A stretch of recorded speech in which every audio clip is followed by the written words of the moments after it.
Joining me today is Cindy Fozzie, author of, well, she is the author of the Domingo the Bounty Hunter series. And drawing on her own immigrant experience, Cindy Fozzie takes readers on an action-packed ride full of wit and grit in her thrilling two-book release, Sunday, or The Highway in Danger No Problem. Whether it's traffickers, fugitives, or murderers, main character Domingo loves nothing more than putting the bad guys away. But this brash immigrant turned bounty hunter also has a paradoxical side hustle, writing a book of advice for people immigrating to the United States. Cindy is a Filipino American writer and former Associated Press reporter. She has worked as a journalist in the Philippines, Taiwan, and the United States, and her articles have appeared in the Daily Beast, Publishers Weekly, Electric Literature, and Writer's Digest. Welcome to the show, Cindy. Nice to have you on. Thank you so much, Kathryn. I'm so thrilled to be here. Okay, so you are a prolific writer, and specifically, when we're talking about these books or this series, it's all about danger and problems and bounty hunters, traffickers, fugitives, murderers. Why do you think we have such, and we do, the public, such an interest in all those figures, those kind of behind the murderers and the killers, and we're drawn to it? Yeah, so what's unique about my series is that it features a Filipino American bounty hunter, and he specializes in finding criminal undocumented immigrants. And I have to explain that and explain that well. It means that my protagonist, Domingo, catches criminals, people who have been convicted of crimes a lot more serious than just staying in the country illegally. So we're talking murderers and rapists who happen to be undocumented immigrants. And the other thing unique with Domingo is that he is the first Filipino American bounty hunter in a novel. He is the first brown immigrant hero in the bounty hunter trope. You mean the first that you've written about, or just the first? The first ever, Kathryn. That is really one of the reasons it took me a very long time to get published. My some people tell me, "Oh, you've written a novel that's ripped from the headlines." To tell you the truth, I wrote the first version of the first draft of the first version of book one back in 1995. Back then, immigration was already a hot topic. And now, 30 years later, it's an even bigger topic. And so immigration is always there. We read about it in the news almost on a daily basis. But I think that fiction is a better way, if not a great way, to explain and to show the human factor behind immigration issues. So why is fiction the best way? Or why? Yeah. Yeah, first of all, with fiction, you can get inside the head of the characters. And so Domingo, for example, he has this great empathy. He is a naturalized US citizen catching other immigrants like him, but he has a great empathy for them. But at the same time, he knows that if they have committed crimes, they must go. And he would be the first to kick them out, as he says it in the novel. And so with a novel, you can really get into his head. And he even writes an advice book in the novel because he tells people, please, if you don't cross that border illegally, especially if you have children. He gives all these warnings. So he has great empathy for the people that he tries to help. And a lot of this, as I understand it, or much of it, is based on your experience as an immigrant. So you can talk about it, right from the heart, right from the gut, right? So can you tell us a little bit about your experience, how you immigrated to this country? Yeah, so I was born and raised in the Philippines. I immigrated to this country in 1989. I came as a graduate student and as a journalist. In 1995, I told you that was the first time that the first draft I wrote of of book one.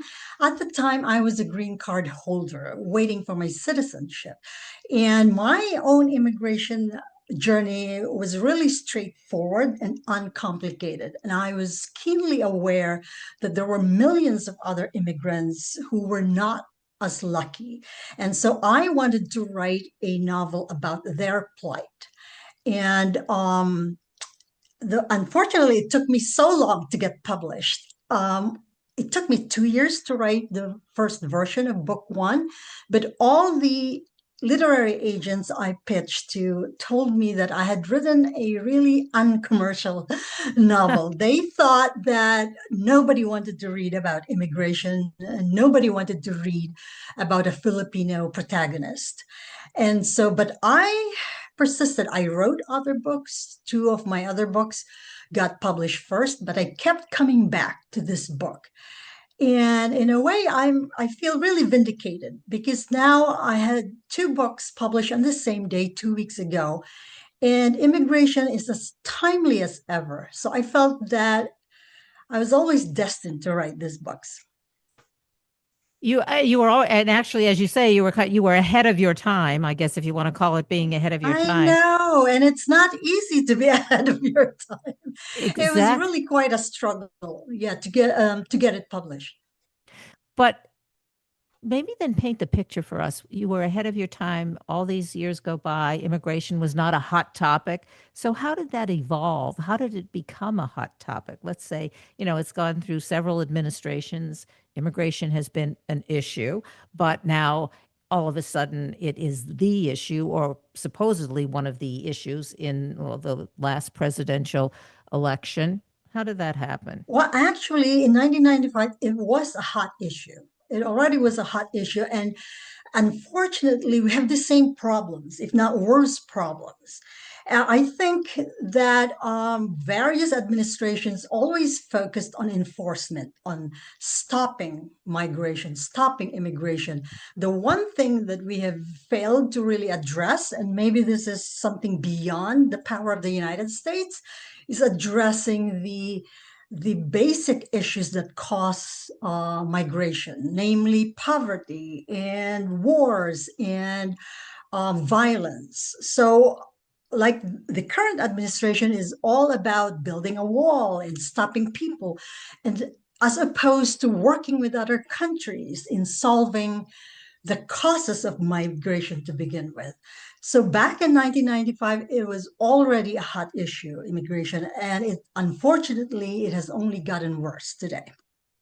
So we haven't been able to, well, as it evolves, we haven't been able to resolve these issues. There's been no consensus, or let's say amongst other countries, we haven't. Can we get kind of dive deeper into that?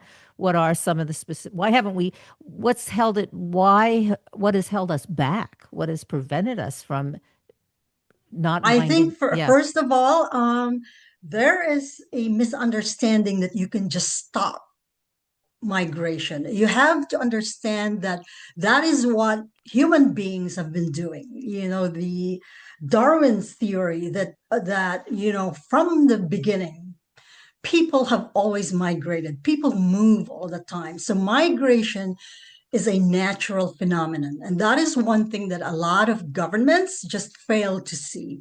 You cannot just build a wall. You cannot just say, stop coming here. That is never going to happen, Kathryn. And so it has to be a combination of law enforcement. We're not saying that you open the borders. Yeah, we do want to enforce the law. We want people to go on the legal path, but, and that is the big but, you have to give them the legal path. You have to give them the the means to be able to apply legally, instead of just stopping and just saying no, no, no, which is never going to happen. Yeah. So you need a system that helps. Well, migration, you say it's yes, migration has always happened, and for different reasons, right? I mean, people Right, migrate because there's not enough food, climate crisis, as you say, right. politics, violence, all of those kinds of things. So that's here to stay. How do we? do it or provide a system that we can do it in a, as you say, a legal way, a way that's going to benefit everybody. So your books or your novel or this new series is going to help us to think about that. Is going to maybe give us a different way of looking at immigration. Precisely, or at least that's my hope. That was my goal, is um, to give readers a glimpse of the most common struggles and aspirations of recent immigrants, both legal and undocumented. And for immigrants of color, that usually boils down to the need for respect and the need for acceptance, because in so many ways they're told that they don't belong in America. And so I'm just hoping that through my novels, at least people would have a better understanding of recent immigrants, and hopefully that will help as something that they won't get in just reading the news or watching TV. You can't get it in a 2-minute broadcast, but with a novel you can sort of contemplate on the issues and the human factor behind immigration issues.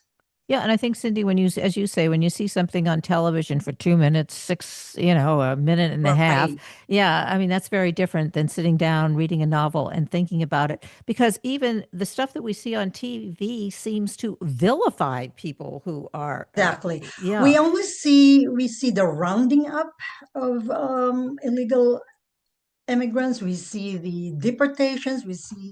So we only see all the bad things, and it stops there. It doesn't really explain how we got there, or what are the elements behind those developments.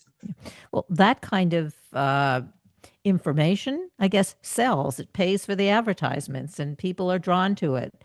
They like the dramatic, like what I said in the beginning. The drama, and they don't think about it. And I don't think or have the opportunity to think about it in human terms, what it's doing to us, or the country that's doing vilifying the people, Mhm. and to the people themselves.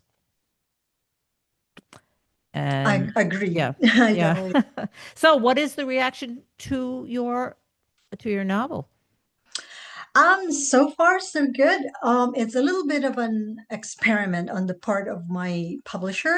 It's usually not done that you publish a series, on the same day. But it's sort of a blessing in disguise on my part that book one was actually originally published in 2023, but then 6 months later, the original publisher went out of business, Catherine. It's just my luck. Fortunately, Thomas and Mercer, which is a much bigger publisher, bought my series, and they told me, we will release it like a brand new book. Not only that, we will release book two at the same time. And so that's what happened 2 weeks ago. Both books one and two were available immediately. We're hoping that, I mean, we see that on streaming, right? On cable TV and series. So we're hoping that the same principle would work also in publishing and in novels. So, what happens with these publishers? I'm always curious. What goes on Yeah. between between the real stuff? What really goes on between you and the publishers to Some get the of book them get out, published? some of Yeah. them go out of business, unfortunately. Um, it's really hard because novels are very subjective, so you don't really know what's going to sell. As a novelist, you basically take a gamble. When I wrote my series, there was never any guarantee that they would get published. And so I wrote book one, I wrote book two, no guarantees even that I would find a literary agent who would then sell my books. So in the end, you really have to have a strong faith in what you're doing, in your writing, but also in why you're writing and what you're writing about. As for me, I have a really strong motivation to keep on writing because my goal is to introduce Filipino American characters to mainstream readers. And so even after I got rejected for decades, I kept going because I really would like to add to the existing Filipino American literature, which is very skimpy right now. And you chose to write a novel, and that, I guess that's my next question, because why a novel Yeah, as opposed to a memoir? nonfiction. Yeah, Yeah. yeah, you wrote fiction, yeah, instead of a memoir, let's say. Yeah, so I was a former journalist. I was an Associated Press reporter. And in as much as I really loved being a reporter, I always felt like I didn't have a voice. And by that, I meant that I almost never write any stories out of my own choosing. Usually it's an assignment given to me or it's a beat I have to cover, and and you just do it and you write it, as opposed to a novel which is 100% mine. The characters are mine, the plot is mine, everything is mine. And so that is the difference, Kathryn. After so many years of being a journalist, I felt like I wanted a voice as a writer, and fiction is the best way to do that. Memoir, sure, but again, it limits me. I felt that it would be limited to what actually happened in my life. And I can tell you that my own immigration journey was quite boring. I felt very lucky that way. I'm not complaining, but in terms of a book, it would probably be very boring. And so I went for the fiction path. Because what I'm thinking of, a memoir is very obviously very personal, and Hmm. maybe put you in a more, or could put you in a more vulnerable position. But Hmm. yeah, it doesn't seem that that was one of the issues for you, because you say your personal journey was actually boring. It wasn't that interesting. I guess it probably didn't implicate a lot of other people. I mean, that's one of the issues, I think. No. Yeah. So, so you wrote the novel and you could express yourself and put more in there, put whatever Hmm. you wanted. Do you ever get, I guess, pushback from people who identify with maybe some of the characters in the novel and think you're writing about them, or, you know, concerned? Hmm. No, so far so good. The reception has been really very warm. Within my Filipino American community, they're really very grateful to see, someone like them in a novel. And for non-Filipinos, they told me that they learned a lot. They learned a lot. There's one gentleman from South Carolina, and he was telling me all this Tagalog words that he learned from my novel. I was so tickled by that. He said, "Oh, I learned these things. I learned what bahala na means. It means come what may in Tagalog." And that was very gratifying, Catherine, because that was really my goal, is to introduce Filipino American stories, Filipino culture to mainstream readers. Otherwise, they'd never get a chance to learn those things. Yeah, I think that's true. So it's educational.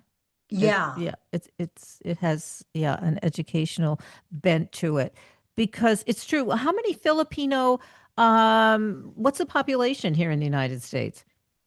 Um, I think I don't know, maybe 2 to 3 million Filipino Americans. So we are, in terms of immigrants, we are not up there. It's usually, I think, at the very top are Chinese Americans, and then Indian Americans, Japanese Americans. So Filipino Americans are not at the top in terms of numbers.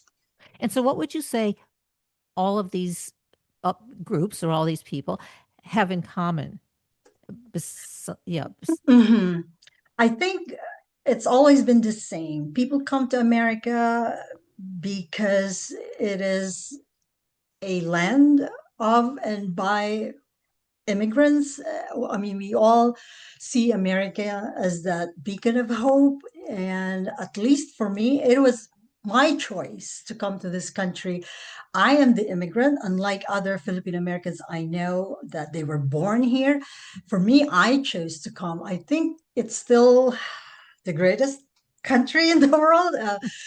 Sort of, sounding cliche, but I do believe that. And my character, Domingo, says that in the book, that he wanted to make the word immigrant honorable, that he saw his job as bounty hunter as sort of policing his own ranks, and that he feels that if you're an immigrant who has committed a crime, he would be your number one enemy. He would get you out of here so fast. Yeah, and that's really a good premise. Yeah, I think you mentioned that before, but that premise really it is very interesting and very novel because most of the or books that you do read, it's always like the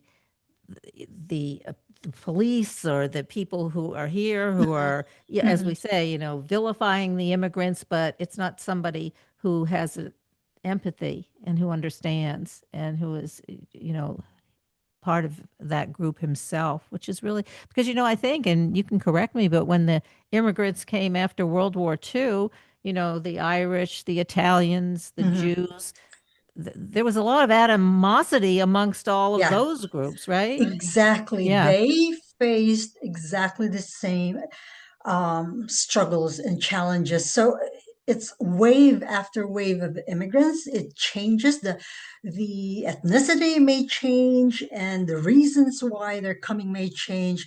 But in a way, there's always been that suspicion, or resentment among native born Americans against people who have just arrived. So it's nothing new. It just sort of evolves. At the same time, I think it speaks a lot to our strength as a society because we're still here and we're stronger for it. I really think that, of all the countries in the world, we're stronger because of that, precisely because of all the diversity that we have. I think that message has to get out there even more today. We are who Yeah. I don't want to repeat what you said, but we are who we are, and we are strong because of the diversity. Because as I say on my show, I've traveled all over the world, and you go to countries where everybody's all the same. Well, that's just it. They're all the same. I mean, do you want somebody to, I don't want to live in a Yeah. country where everybody's exactly like me. That's pretty uninteresting, boring, and not very forward thinking, right? It, yeah, Yeah. and you cannot grow by just being that monolithic kind of society. So our growth really stems from our diversity. So, do you think that we are getting that message out? Oh my God. Um, Unfortunately, I'm saying that right now, the voices that are louder are probably the anti-immigration and anti-immigrants, which it's also kind of cyclical. I think it's okay. I feel like it is just going to be let it flow, and then eventually the cycles would move on and the other voices would be louder. It's sort of just a matter of waiting it out as far as I'm concerned. We see all this deportations, a lot of them are unconstitutional, not legal. So even though it is happening, it doesn't mean that it'll last forever. So there has to be that kind of resilience and really a lot of faith among the rest of us who are watching what's happening helplessly right now. Yeah, and I hate I don't like the word helpless. I don't like to I feel know. helpless. I I that that's a trigger that gets my ire up, and the idea this acceptance of this hatred, this and that seems to be getting, I don't know if it is or not, or the hatred and the anger and that those kinds of emotions are getting amplified. Right now, yeah, there's a very big emphasis on the otherness, quote and unquote, of immigrants. And everything that's wrong with this country, they just immediately, or certain portions of society just say it's all because of the immigrants. It's all because of these people who are coming to this country. So that has always been the case. I mean, unfortunately, but it's just really stronger right now. But I have to believe if you look at history, we have been through this. It has happened before, and I think we will get through it. Yeah, I think we will too. It's how we get through it, right? Because Exactly. we can look, scapegoating is something, it's horrific and it's always been there, but sometimes it's been more, I don't want to say more horrific in one era than Right. another, but we have some pretty terrible examples of scapegoating, and you see that, yes, sort of seeping into this whatever's wrong with me or what is because of somebody else because they're It's taking my job. easy. It's Yeah, it's easy. really easy to scapegoat other people.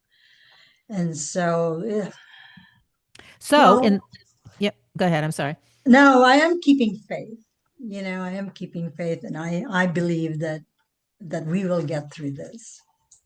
Now, as in the book, are there specific things? Faith is one thing, motivation, not giving up, but specifics. What should we be doing?